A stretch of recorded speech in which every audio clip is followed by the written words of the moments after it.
Y'all did a phenomenal job, that is for sure. Thank you. Oh, goodness. Go ahead. Okay. Good evening and welcome to the Planning and Zoning Commission for Tuesday, October 3rd. Go down the agenda here. We do have an established quorum this evening. I believe this is the first time in a couple of weeks that we've had this. My fault mainly, so I apologize. Moving down to action number 2, approve the minutes for September 19th, 2023. Chair, Yes, sir. I'd like to make a motion with a caveat on page 3 of the meeting minutes. The first paragraph, the very last couple of lines, there were a couple discussions happening at the same time. Audio on the video might have gotten a little muddy. Okay.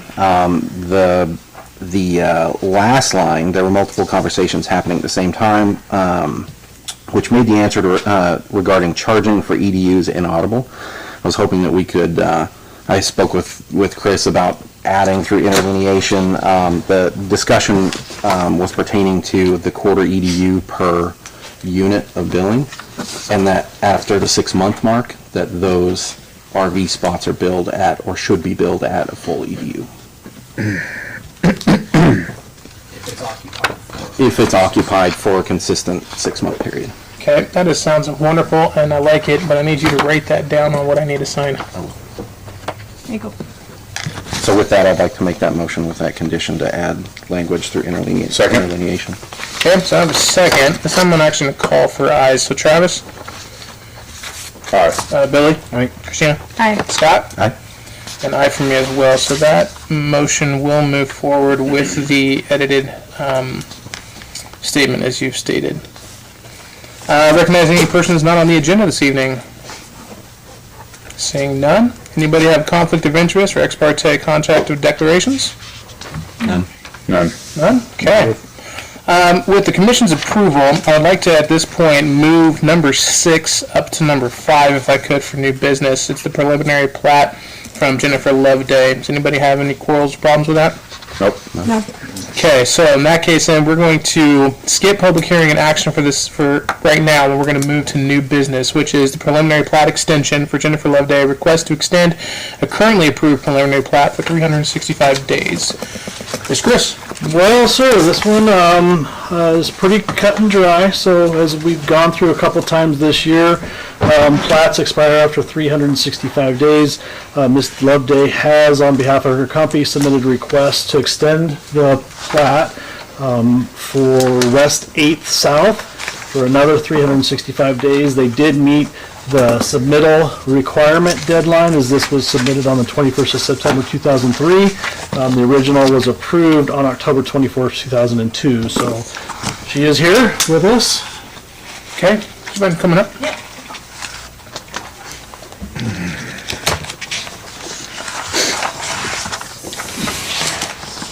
Just so that we have a better understanding and idea, why the extension? Because I have basically put everything in it that I can do to this point with the preliminary plat, and I've got a buyer lined up that will take it to the next phase of the final plat. So I've got him under contract, and Okay. Commission? Pretty straightforward then. Okay. And then I'll entertain a motion. I'd like to make a motion Travis? to approve the preliminary plat for Jennifer Loveday. Request to extend the currently approved preliminary plat for 365 days, PZ-23-78. Okay, I first have a second. Second. Second by Scott. All right, Scott, you first. Aye. Christina? Aye. Billy? Aye. Travis? Aye. Aye for me as well. Motion passes. I will send you your new letter tomorrow. thank you, board. Appreciate it. you. Thank you. Shall I sign in, or? Nope, you're good. Okay. Appreciate the accommodation. Thank you. Have a great day. Yeah. Thanks, Chris. Yep. All right, we're now going to move to number 5, which is our public hearing and action. This evening we have an action item to amend a planned unit development from Taryn Mitchell and TKM Architecture. A request to amend previously approved PUD at Colthorpe Commons located east of Jerome Street and south of Colthorpe Avenue and west of Garrett Street. Mr. Chris? So, as you stated, this is a request to amend Colthorpe Common Planned Unit Development. This was originally submitted last July. It is an approved PUD and it is an approved preliminary plat.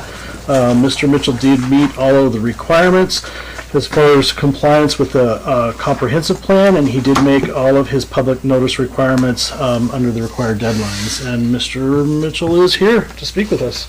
Okay, please come forward.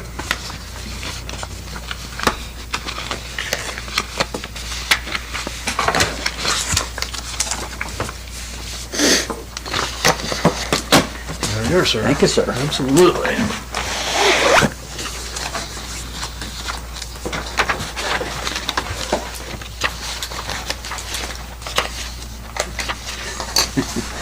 Go for it. Okay. Thank you, Mr. Chairman. Commissioners, appreciate the opportunity to be here again, to see your smiling faces. The proposal that you have before you today is to take what was an already approved PUD and preliminary plat and to really adapt to changing conditions in the market. I've been in touch with the owner quite a lot over the course of the last year. They have approved building permits for the buildings.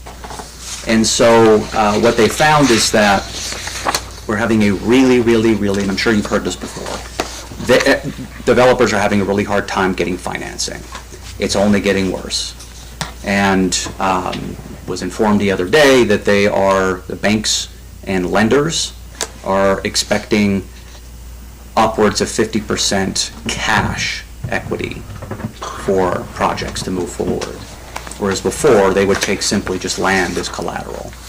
So this is one of those projects, one of those difficulties.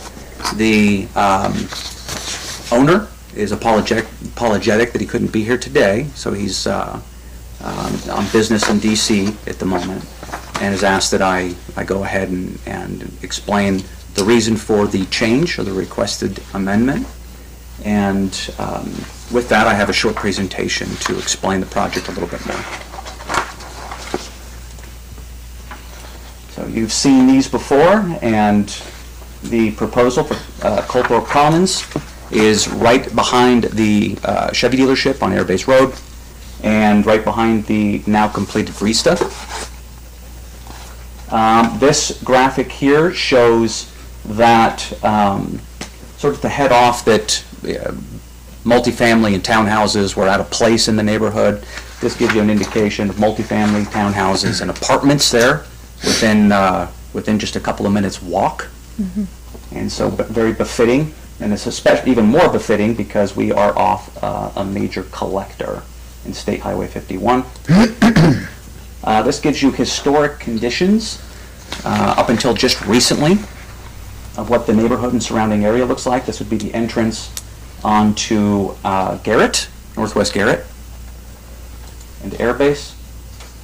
This was this morning, and that same entrance and looking to the north onto what will be Colthorpe Commons.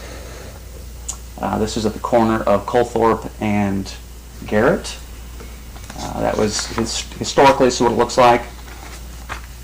This is what it looked like this morning. Got some neighbors there making use of the empty land at the moment.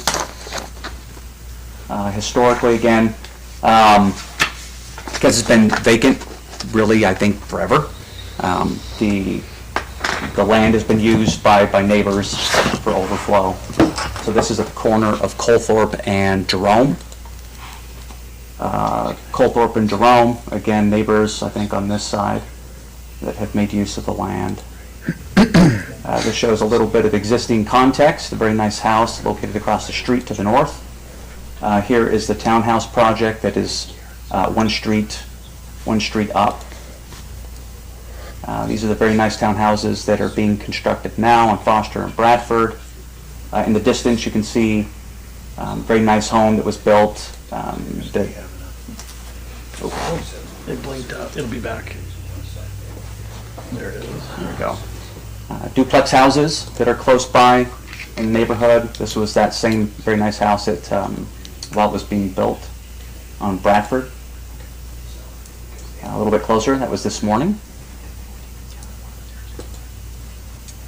Okay, so as a reminder, the project itself is 4.18 acres, and we are asking, we were approved for 64 townhomes.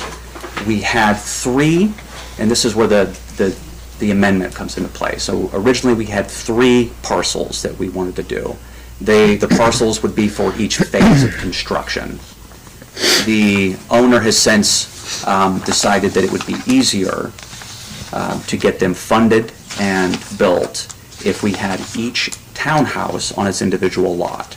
So that's not abnormal. So rather than simply as a for rent for the townhouses, that there would be an option for sale. So the HOA, the CCNRs, all the PUD everything is retained. The only difference is that we now, instead of having the 3 parcels, there would be a total of 67. So we have the three common lots and 64 individual townhouses that have assigned parking. So 2 stalls assigned to the parking, because the townhouses do not have garages. So that's why there are 67 lots. Okay. And we do have one additional, which you can see on the plan. So, what changes then is that we now have, rather than just simply, well, we were already approved to have more than 4 units per building. R4 standards, as they are currently with the city, do not allow for that, but that was approved through the PUD process, and so we will be maintaining that. And the request then becomes with lot size. The R4 standard lot size, or the minimum lot size, would be 5,000 square feet. But given that these are individual townhouses, we're asking that we be allowed to have a 1,441 to 1,532 square foot lot. And so that would be the townhouse and its associated parking. That's where the square footage comes into play. And as a consequence of having a townhouse for each individual lot, you would have to have a 0 lot line. And so those would be the units that are interior to the building. So with the exception of that, again, nothing else has changed in terms of compliance with the R4 standards. Okay, so this is the actually approved construction drawings. So rather than just concept, these are approved construction drawings that we have. You will notice that there are no changes from the last time you saw it. Well, other than that, what I'm asking for. So this is what the plat would look like, the proposed platting. So the individual lots. So there would be a lot and associated parking. And so you can see the lot and then its associate parking, and then what the chords and bearings for that would be. The initial lot was this entire thing. So now that lot becomes the common lot, and then of course the townhouses get their own. Okay, so that's for one section. This has been rotated. And so Colthorpe and then Garrett. And then this would be the rest of it, and then the associated lots. Okay, so one thing I would like to keep in mind is that it's consistency with the comprehensive plan. We decided to highlight just a couple of spots. These are all the points we believe that we fulfill the intention, if not the word, of the comprehensive plan. And so 5.9, goal 1C, is to encourage developments that offer affordability and diversity in housing. Townhouses themselves, like true townhouses that are in a row, aren't common here, at least not yet. So we do have quite a lot that have been approved. Very few of them, you saw some of the few that have actually started construction. And so this would help to bring this project to fruition. The second point is 5.13, goal 5C, is to promote infill development on a variety of housing types that would increase density and promote revitalization of the neighborhood. We think this fits that particular goal to the T. Goal 6.11, Goal 2, require new development to provide connectivity to existing and anticipated transportation networks. So there's been quite a bit of comments and discussion about roadways, right-of-ways, perceived narrowness of roads. So we have clarity on that, actually. So what was perceived as a very narrow road actually have 50-foot right-of-ways.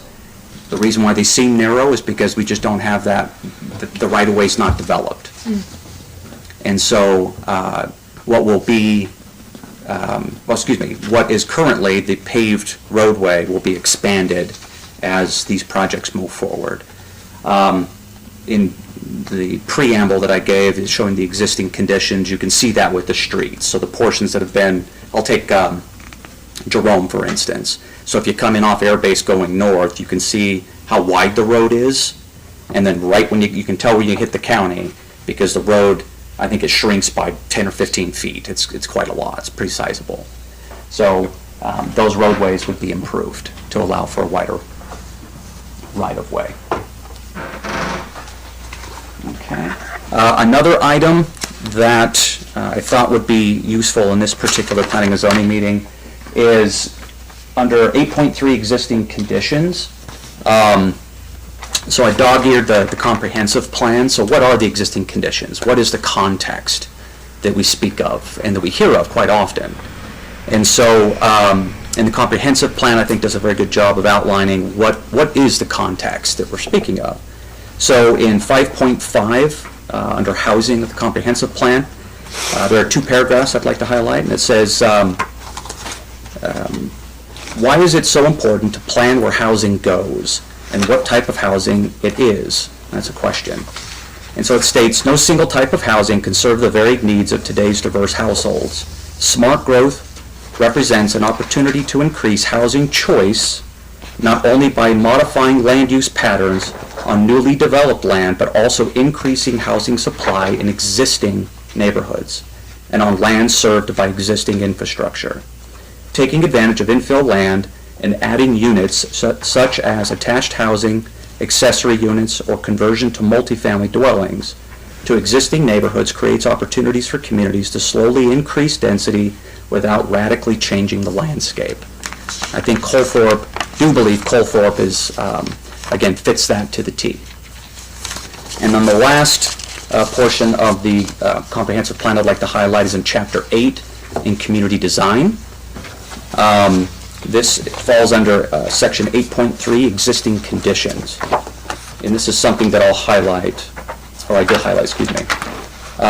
Mountain homes overall, and then it says in quotes, design character is not truly defined by any existing or designated theme, element, or type. Mountain home is composed of a number of separate individual areas, each having its own unique qualities related to elements such as age, era, use type, and style that make it diverse. And then later on it says, as mountain home is grown, it is somewhat disjointed. And what we're trying to do through these developments is to create the opposite of being disjointed. So we're joining areas that have developed individually so that there is a connection between them. Okay, so then you have all seen these before. So this is what Colthorpe will look like if it moves forward. This would be the corner of Colthorpe and Garrett. This one is the connecting road between, on the far end would be Jerome, and then it connects to Garrett. And so the highlighted elements, again, state it's complementary in accordance with the comprehensive plan. We believe it very much is. We don't foresee this being rezoned at all, so I didn't highlight that. Is it appropriate with existing character of general vicinity and not essential character of established neighborhood? That's why I thought it was important to read through the comprehensive plan and cite that particular section. Is it hazardous or disturbing to neighboring uses? No, it's quite the opposite. So we're offering improvement to land that is underutilized, that's infill, currently grows weeds and goat's heads. Number 8, is it detrimental through excessive traffic noise, smoke, fumes, glare? No, again, quite the opposite. So we're offering a place that will be more affordable and make improvements to land that's been underutilized. Do we have appropriate vehicular approaches? Yes, we do have many. And destructive natural scenic features? No, this is underutilized infill and is in the best interest of the city of Mountain Home. We believe that it is. Again, tax base is king. So it's how cities function, it's how they operate, and this would provide much needed infrastructure improvements and tax base. So with that, try to go as quickly as possible. And quite a lot of information in there, but you I guys appreciate it. Thank you again for sharing the presentation. I'll have you step back. I do need to open it up to a public hearing, but before I do so, anybody who is here to speak towards this, I just do want to remind you that you have a 3-minute window. Please adhere to those 3 minutes, and also if you hear anything that is brought up from somebody else who's here and it's the same thing you want to say, let that person say it, and you go ahead and keep your seat, unless there's something new that you would like to speak to as well. So that being said, I will go ahead and open it up to public hearing. Go ahead, come on up. Make sure you state your name and address for the record. Don Gust, West Side Sewer District, 705 Northwest Foster.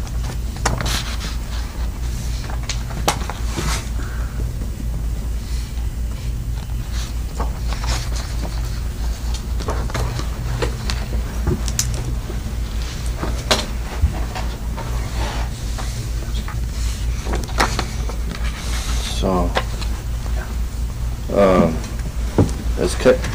kind of follow along with what Taryn's saying there somewhat, but I'm trying to figure out on this paper here, it says 64, and then now we've got 67 on this paper that, You mean for the lots? Is that what you're talking about? Okay, so we'll address that. We'll talk about that. I mean, and there's still a few people in the neighborhood that don't really like, I'm not too much against it, but there's people in the neighborhood that's, I'm sorry, Taryn, they just don't really think it fits it. But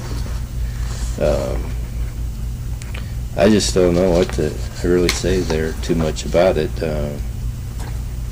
as far as that, and about our EDUs there, we still haven't negotiated that out yet.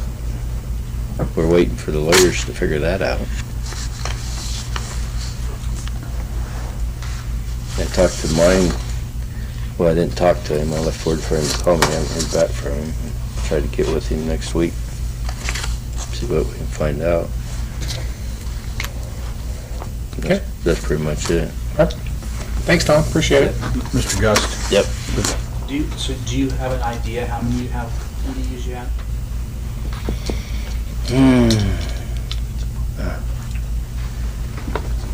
Around 150 something, I think it is. or how many EDUs you have available on your system? Available?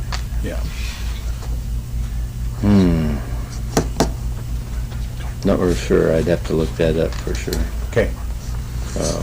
You got an idea, but I can't really say for sure. Okay.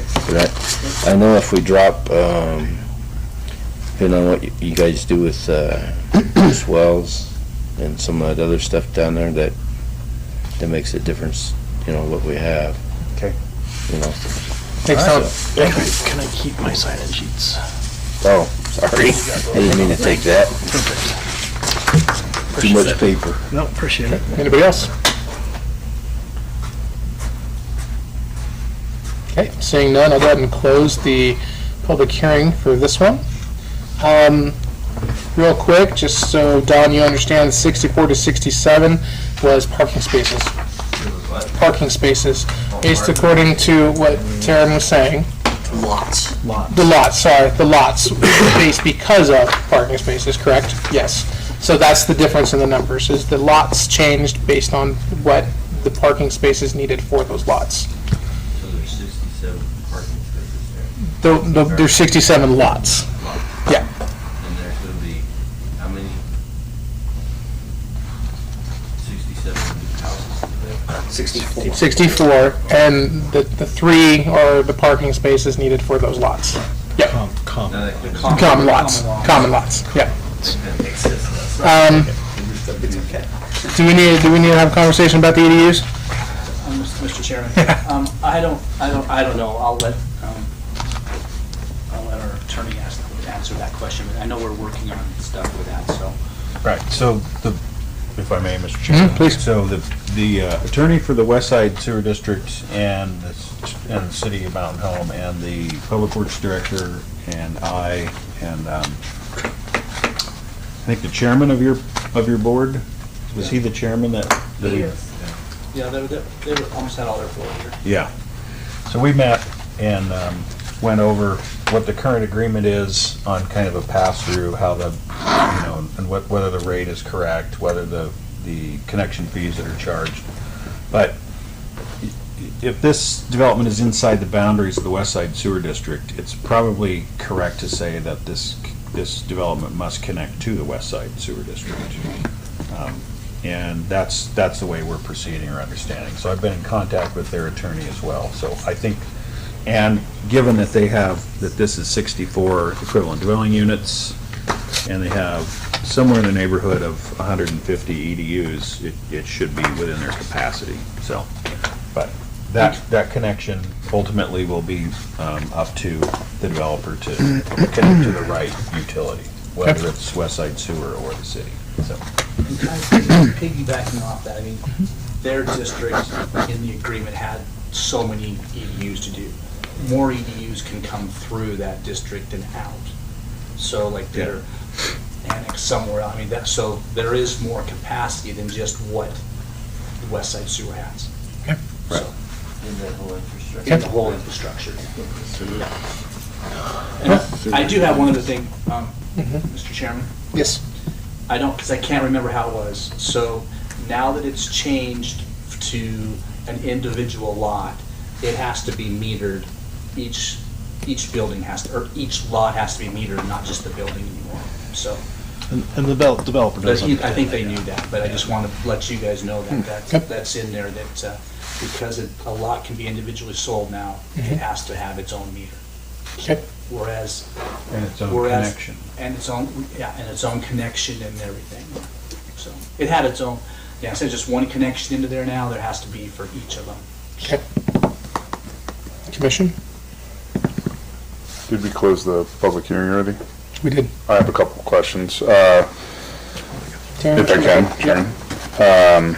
The phases part of it, so now that they're individual, is it still built in phases, or is this going, you know what I'm saying? Are you purchasing houses as you're building, or are you building entire sections and then selling those off? Excellent question. So, I wish I could give you a direct, clear answer. I do prefer that. I believe it will be built in phases because of market absorption concerns. I have told the developer, the owner, that I don't believe that there would be any problems in absorbing the townhouses as quickly as they can build them. Generally speaking, a project of this size, this is not very large. It may seem like a lot, but 64 is really not that big. And so he could build them all in one fell swoop. It'll be less expensive on the construction side. That's what I'm encouraging him to do. So that way he can do all the horizontal infrastructure, all the improvements. I mean, similar to how Corey Barton builds their neighborhoods. And there's savings there. So I believe they will do all horizontal infrastructure all in one fell swoop. And that they will build then, vertically, they will build a phase. So if you recall from the initial project development, it would have been the northwest corner. 3 phases, yeah. Yep. And then I think heavens, 1, 2, 3, I think there are 4 buildings in that one. Yep. So 4 buildings, they would all be built at the same time. So 29 units, and then it would go to, I think it's 17 units, and then there's 18 units, if my math is right. So horizontally and vertically, it sounds like he's gonna follow the phase he did before then. Correct. Okay, so it's not gonna change in any way. So my concern was that we buy a lot on, there's the north. So if you buy one on the north side, and you go and build one on the south, then I've got 2 houses that are, 2-3 acres apart. Looks terrible. So I was mostly just a question, but it was educational. Thank you. Yeah, you bet. And they wouldn't, maybe I didn't explain that very well too, so it would have to be by building. So even if they have a lot, they wouldn't be able to build just one townhouse. You probably know that. Sure. It would have to be the whole building. And so they're simply, the developer is the builder, so they would build the building and then sell off those. So if somebody wanted another one, they'd either have to wait, or I'm sure there would probably be an increase in cost if they wanted to build that Build building. another one, yeah. Yeah. Makes sense. It's exactly what CBH did in Morning View. Chairman? Sir? Quick question for Chris and Taryn. The individual lots that do not have contiguous parking, in terms of like, say, in block 1, what would be like the northwest corner? This drawing, if we can bring that one up if we need it, appears not to have contiguous parking slot in that sense. Are we counting essentially 2 separately, like geographically separated lots as one under this? Yes, is a very good observation. It's certainly not ideal, based on the initial layout, I would say, to what it's become. They are contiguous. Now, it's contiguous, I hate to say it this way, in theory. Is that a good way to describe it? Yeah. So they are physically connected, but it's a 1-inch property. I would have done an 1/8 of an inch, but my software wouldn't allow me to. So a 1-inch strip that connects parking to the unit. So they are physically and legally connected, but they can be remote, I would say. Remote from the unit. So if we take, again, the northwest corner, I can't remember if that's building 1, but the unit that's furthest northwest, that one's tucked in there in the corner a bit, and so its parking is, I think they're separate, 2 separated parking stalls. Yeah. But they belong to that unit. And really the reason for doing it this way is so that there was, not only were they purchasing a townhouse, they're purchasing those stalls. So rather than having to run the risk, so Mr. Curtis and I had a very good conversation where how do you ensure that that townhouse doesn't have their parking stall used by somebody that's not them, without permission. So now legally, it's the property of that townhouse. So again, in hindsight, if I had known that this was the direction they needed to go, things would have been laid out a little differently. For one, they would have had garages. But it was a change in the market. So rather than redesigning it and then having to redo the PUD entirely in preliminary plat, we felt this was the best solution. Gotcha. And then a follow-up question based on the knowledge of the 1-inch connector between those. Does that introduce issues with the need for easements or utility, those kind of things? Great question. So the answer is because it is, if we think of the theory behind it, the answer is no. Because if we think of clearings, upkeep, it's still, that 1-inch strip will not be the responsibility of the owner, for instance. So if the sidewalk has a crack in it, the owner's not going to be responsible. If the crack is on that 1-inch line, they won't be responsible for it. It falls under the HOA. It really is just a mechanism to legally connect the townhouses to the parking stalls. Gotcha. Good questions. Which I assume would have been a different design hence if you'd, yeah, I get it. That makes Yes, exactly. Rich? Mr. Chairman, quick question, and I don't know this because I've gone through this, but I'm not quite sure. I can't go in and buy up four of the parking lots. I only get one parking lot with my spot, so I want to buy my townhouse, but I want to buy 4 parking spots. Is that it? Is that language in there that I can do that? Because they're attached to each individual townhouse, you cannot, unless you wanted to buy another townhouse, you Okay. couldn't buy a parking spot. That's my only, I just want. The lots are associated to the townhouses. If you bought the entire That makes block, sense. then you would buy all the parking. Yeah, If you well, buy that's one, what you get I just one. want, I just want to buy, I want to buy the parking spots and then rent them out to I like everybody who it. lives there. I mean, I'm just Enterprising. I love it. I'm just gonna go in and buy all the parking spots. I don't want the houses, I want the parking That's spots. clever. And, I just want to make sure that that's, can't do that. We used to see that in property management, though. People would rent out, garages and parking spots and stuff. So I get it. I dig it. I don't. It's not great. Anyways, Commission, if there's no more conversation to be had, I would entertain a motion. do you have any other questions? Nothing. Okay, Chair, I'd like to make a motion. Okay. I'd like to move to approve the amendment to the planned unit development, PZ 23-75. Okay, I have a first, I have a second. Second. Second by Billy. Travis? All right. Billy? Aye. Christina? Aye. And Scott? Aye. Aye for me as well. Motion does pass. We are now down to our second action item this evening, which is to amend the preliminary plat. You might as well just. You might just stay there. From Taryn Mitchell and TKM Architecture, request to amend a previously approved plat. Colthorpe Homes is located east of Jerome Street, south of Colthorpe Avenue, and west of Garrett Street.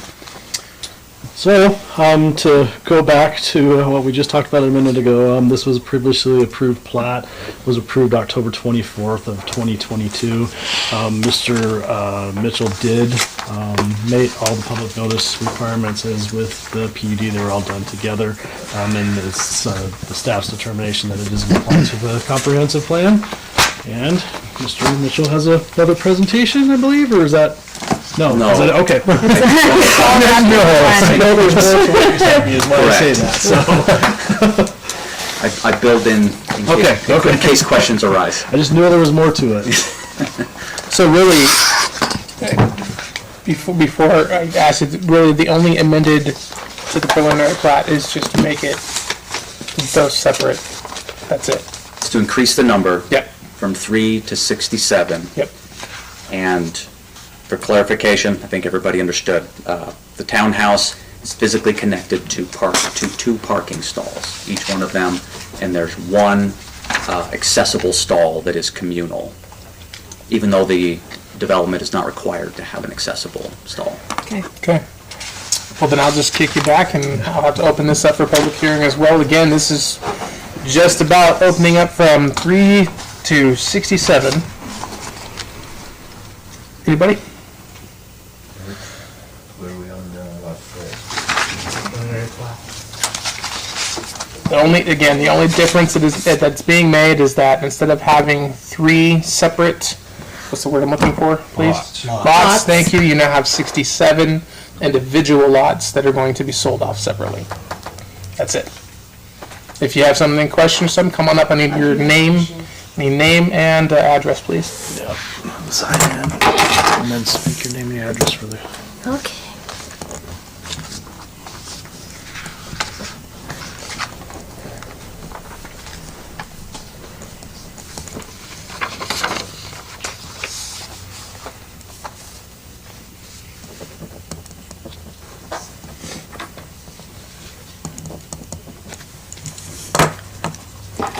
I'm curious, say if I were a buyer, there's one parking spot per unit?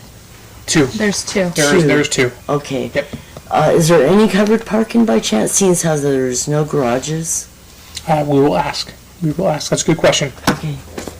And can I get your name? Sorry. Karen Halligan, sorry about that. Okay, so parking. Anything else? The other thing I was questioning is people have moved there, they've been living there for years. And I want to know who owns that property. I know that people have the right to sell their property, but I'm just wondering about, they have their own personal wells and sewer, their septic systems out there. And the reason why I ask is because at one time, I owned a piece of property, and the city decided to go down my country road and build a prison. Well, they made me tie in to the water and the sewer. And I'm paying a water bill now, for now, just my bare minimum is pretty high. And I remember back when it was like $36, but it keeps on going up. And so I'm just wondering about the people that are living over there. Are they eventually going to be forced by, say, 15-minute cities or something to tie into the city water? Because it seems like the city's wanting more tax money coming in, from the housing that's coming in, but it's like there's a lot of housing, so which would mean there would be more taxpayers, but it seems like the taxes keep going up. And my other question, which I'm sure that you know about this, but the other thing I've been curious about is that the mayor was given a raise, which I knew he says, well, I won't take it all. But whenever I worked for an employer, I've never went in and told them that you're going to give me this much money. And I was just wondering, I don't recall seeing a vote on anyone getting a raise. I was just curious. Nothing to do with this. Well, I understand it has nothing to do with it, but I know that you're all part, you and the city all work together, I should assume. But I'm just curious, that's all. I recommend going to city council and asking that question. Oh, yeah, I will. But I was just curious what you all thought about it. So, ma'am, this is a, I understand, I truly do understand, and I thank you for your time. Curiosity questions. I was just curious what you folks thought of it. so. That's all. Right. Can That's I reply to your? Absolutely. Okay. This is a public hearing to take testimony on whether or not this body should approve or disapprove a preliminary plat. Correct. So whether the mayor gets a salary or doesn't is not relevant to this preliminary Okay, plat. I understand And that. so the proper venue to ask that question would be at a city council. Okay, I apologize for going off subject. Yeah. It's just that I would like to be able to, as a citizen, just have a little bit of say. I do have 3 minutes. Absolutely. Just curious. Yeah. As a citizen. So this is a. And a taxpayer. This is a recorded and transcribable record. for I the understand approval. that. And so I do understand that talking because I about watch it. subjects that aren't relevant to the task at hand is better left for the Okay. citizen input portion. All right. Well, thank you very much. Mhm. Thank you for your time. Thanks, Karen. Okay.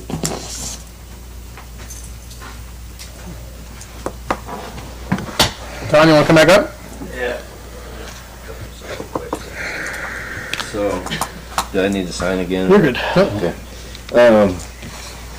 So, I'm wondering, it's kind of a little different. It's pertaining to Terrence's project, so we got that project going, or when it does go. So we got this one over here, over by the sawmill there. I don't know what they call that one, I forgot. The village. The village? Hey, Don, before you keep going, I need to ask, is the question you have about that plat?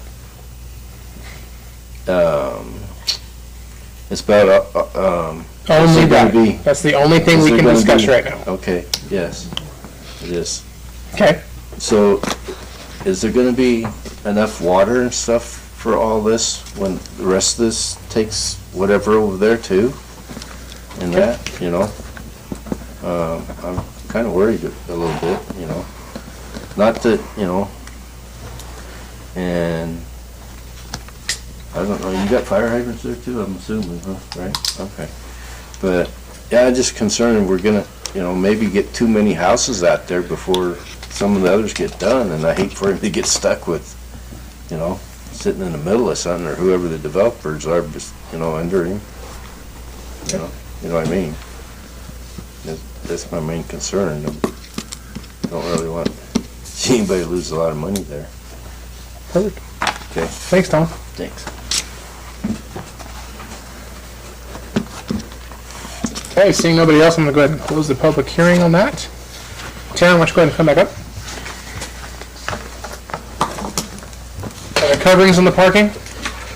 So as part of the PUD, we were promising one covered stall and one uncovered stall. The idea, I guess I'll venture into an opinion in my response. I really don't like carports, and really don't like them. So, my preference would be to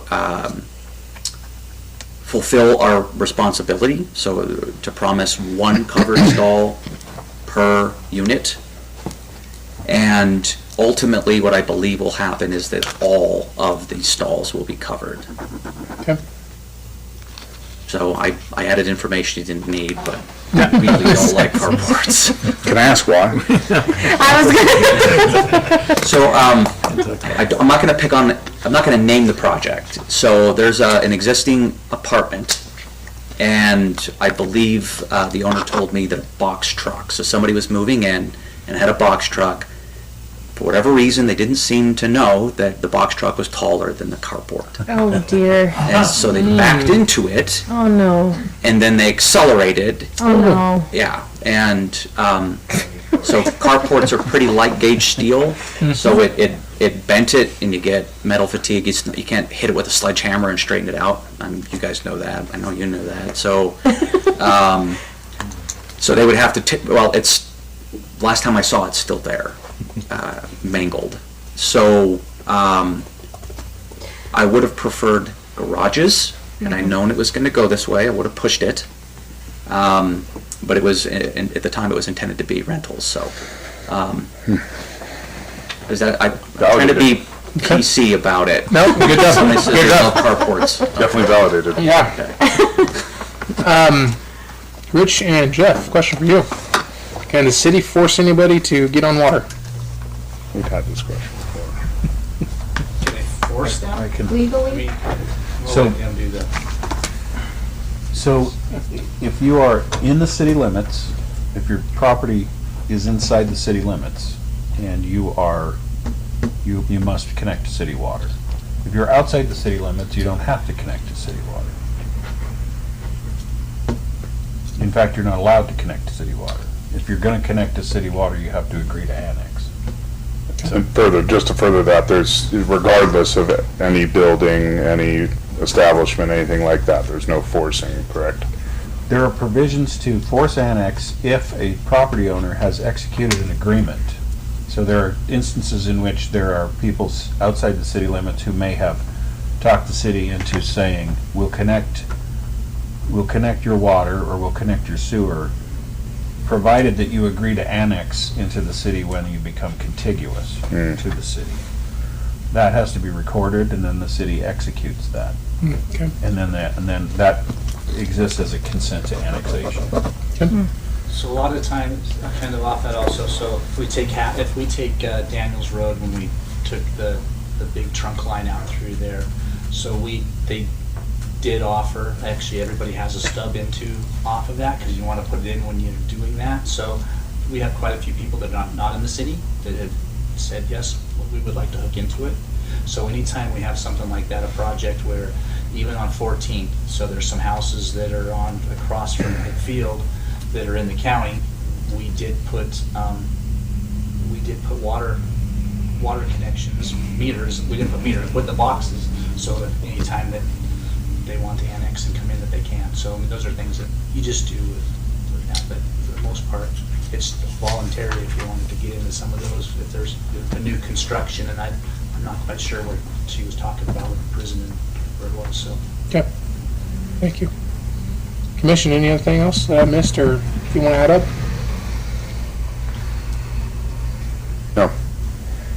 All right, I'll entertain a motion. Water, it's in the agreements when we sign things that availability is, if there's water availability at the time of when you pick up your permit, you have it. If not, you don't get your permit. So I can give you the exact verbiage. It's all development regarding this application will be subject to the city of Mountain Home's ability to provide municipal water services. It's in every. they know that right in front. Perfect. I'd like to make a motion. Charles? I'd like to make a motion to approve the amended preliminary plat, excuse me, for Taryn Mitchell TKM Architecture, request to amend the previously approved plat, Colthrop Commons, located east of Jerome Street, south of Colthrop Avenue, and west of Garrett Street, PZ-23-74. Okay, first, have a second? Second by Billy. Scott? Aye. Christina? Aye. Billy? Aye. Travis? Aye. Aye for me as well. Motion passes. Thank you, Taryn. Thank you. Let's see, we're going to skip straight down to number 7 then, where we have an action item to approve the finding of facts for the Gary Toller and on behalf of the Hyler Brothers. It's a conditional use permit to allow propane storage facility in I-2 zoning district located between 700 and 800 block of Highway 30. Mr. Chairman, I'd like to make a motion Okay. to approve PZ 23-70. Okay, first have a second. Second. Second by Scott. Travis? Aye. Billy? Aye. Christina? Approve, aye, sorry. Scott? Aye. Aye for me as well. Motion passes there. No department head items, and there is one thing on number 9. I wrote in here, and I know it says none, but commission. I've really been thinking about this, and I think that it is due time, and I'm glad that council is here this evening so that he can either tell me to stop talking or go like, hey, that's a great idea. And that is, I truly believe that as a commission, we should do an ordinance review.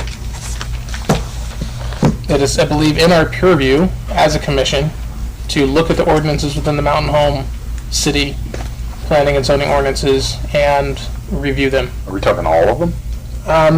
That's a lot. It is a lot, That is a lot of but I would suggest that we start looking at the ones that we are seeing the most of. Yeah. When was the last time they got reviewed? That's a great question. And They're added to a lot, but when are they reviewed? Is there a statutory requirement for it, like no, there's some that. A comprehensive plan, no, things like that. Mr. Chairman? Yes. Are you, I would love your counsel on this, because Okay. this came to me. this is your zoning ordinance. You're the body that you approve it or send it to the city council for approval. So authorship is to some degree split between you and the council. So it's your document. So to the extent there are things in that document, we went through this once with the table, right? There were things that were inconsistently treated. Similar uses that were treated one way in one zone and treated differently in another in terms of conditional and permitted. But no, you are dead on. I advise taking in small chunks. The city did a wholesale revision, and there were tons of things that couldn't get caught because 300-page document is not something that you guys are going to just sit around It's like and 6 texts, like tiny. But if you see things that you think need to be changed, there is nothing precluding you from recommending an ordinance amendment on your own initiative. Bounce it off of Paul or I. We drafted into an ordinance amendment. An amendment of an ordinance of the City of Mountain Home amending Title IX, Chapter 16. I think this should be a different amount of time. I think the standards here are unclear. To the extent that runs sideways with a statute, legal will let you know right off the bat. But if you want to author a change, you want as many and as frequently as you want. The trick with P&Z ordinance amendments is they require notice and hearing. They don't require individual mailings, but you have to have a public hearing and you have to notice them. The members of the public can come and have a say in their zoning ordinances, even if they're, neighbors to the city. And that's where you take that kind of testimony. So the salient point being, these are not, in my mind, reviewed enough by the people who use them. Members of the public can bring changes to the city council or to the P&Z commission, and then members of the city council can recommend changes to this. Staff can recommend changes. I have to read zoning ordinances for 16 different cities. I was just in the city of Du Bois on Friday, and they have this odd joint county and city one, but there are the topic of signs came up recently at a city council meeting. Seems familiar. And the city has a sign section in its zoning ordinance. That needs some clarification and it needs some amendment to be compliant with Reed versus Town of Gilbert. So, if there are standards in there, numbers, that you don't understand, why is it 33? Why shouldn't it be 20? Or something you're having to waive all the time, that's ripe for amendment and change. It's a living document. So to the extent the amendment is consistent with the comp plan, isn't sideways with state code or violating the Constitution, game on. Go through it, find a chapter you want to hack to pieces. If the zoning table is bizarre and makes no sense to you, as I told you during our trainings, I think that it's your document. Same with the comp plan, also. Be mindful of that. You can change that as well. So if there's parts of the comp plan, if there's suggestions from members of the city council or members of the public about changes to the comp plan. Okay. Same thing, notice and hearing, but yeah. Okay. My goal for all of this is, one, to get us more familiar with the ordinances that we have to constantly keep seeing, hearing, making decisions on, but also to make things a little bit more streamlined and more sense. If things become too ambiguous, then we're kind of stuck in a gray area that we can't make solid decisions on. So that's my reasoning behind this. And I don't know if you would like to take the ordinances in chunks and have those conversations. I think that's a good idea. Travis? Yeah, chunk it out. I've already read some of them. I've thumbed through it. I haven't, don't get me wrong, I'm not gonna recite it. But it is. It's heavy. No, it's heavy. Yeah, it's it heavy. is dry, so Yeah. make sure that you choose a section that we're all gonna be able to throw 2 cents in on, 'cause And I don't know if this is something where we do a special commission on, or if we add it to things that we do here. I mean, depending on the conversations that we might have. Could we add one, say that we do a chunk each meeting, like 1 or 2?